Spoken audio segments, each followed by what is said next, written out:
Live, local, late breaking. You're watching KOLD News 13 live at 10. Good evening and thanks for joining us. I'm Dan Mari. And I'm Brooke Wagner. New at 10, policing the police. A new state law is changing the makeup of law enforcement civilian review boards who are tasked with overseeing officers across Arizona. Investigative reporter Shaley has been following this legislation for months now. And tonight she has new information on how this will impact the Pima County Sheriff's Department. Right now, the Sheriff's Department doesn't have a civilian oversight review board, but Sheriff Chris Nanos says that's about to change. He's in the process of creating a board made up of community members who will provide feedback on everything from department policies to officer-involved shootings. This comes as the state announces new requirements for these boards, a controversial move some say takes the civilian out of civilian review boards. So now is the time for us not to be talking about it, but being about it. And not just making complaints, but being solutions driven to make our village a little bit better. Dr. Damond T. Holt will be the chairperson of the Pima County Sheriff Department's Civilian Oversight Review Board. Holt hopes this board will help bridge the gap between law enforcement and the community. My cousins are bleed blue, and they're black. Which brings a whole extra phenomenon of being a person of color in law enforcement. You can address bad behavior, you can address even racism and racial discrimination in our communities in regards to law enforcement and address that and still support police. I don't think that we have to choose sides. Holt says he's recruited 10 candidates so far, but hopes the board will grow to about 20 members. As far as the candidates that you're looking at right now, do you think that it's representative of our community who can give some honest feedback to the department?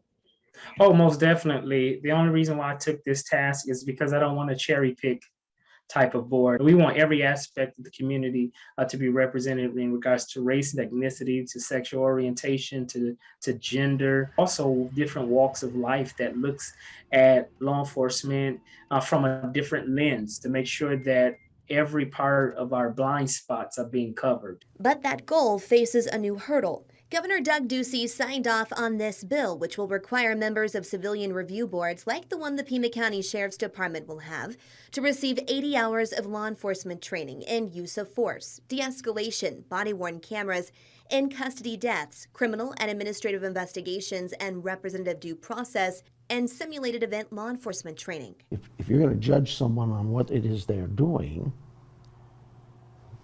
I can't tell you that you're doing a good job or a bad job if I don't know what your job is. Ready, go. While Nanos says this training is reasonable, he does not think the state should be involved in issuing mandates like this one. It's something I asked Holt about. It's kind of like oversight of the oversight board. We do have factors out there that don't like community being a part of policing the police. And so any type of tactics, policies, or legislation that'll make it a little bit more difficult for people to come on these oversight boards most definitely is a strategy. This law also changes the makeup of certain civilian review boards.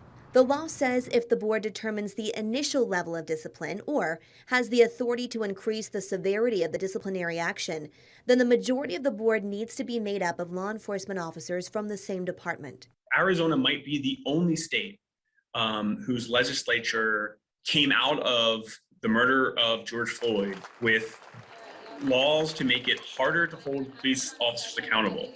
Jared Keenan, a senior staff attorney for the ACLU of Arizona, argues this takes the civilian out of civilian review boards. And the officers tasked with doing this investigation are coworkers and have worked side by side with this officer being investigated for years, months, decades even.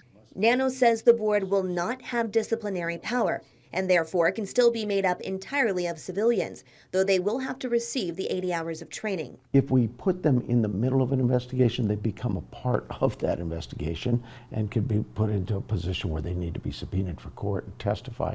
So we really want them to be monitors and reviewers. Do you think that even without having disciplinary power, that the sheriff and the department are in a place where they can hear the feedback from these community members? One thing I can say about Sheriff Nanos, I think that he's a trailblazer. And I would say I think that he's going in the right direction where we need to go. Holt says despite this controversy over the state law, he wants people to participate. We know police have done a horrible job policing itself. And so this is the reason why we have oversight committees. This is the reason why we're demanding for integrity and transparency, so that we can be involved in the community, which pays the salaries of our agencies. You know, we want to make sure that our communities are safe. The city of Tucson joined the city of Phoenix in suing the state over this new legislation. They claim lawmakers included provisions that violate Arizona's single subject and budget appropriations requirement. Despite this, Holt says they are moving forward with their review board and are still recruiting members. If you're interested in serving, just look for this story on our website. Shaley Sanders, KOLD, investigates.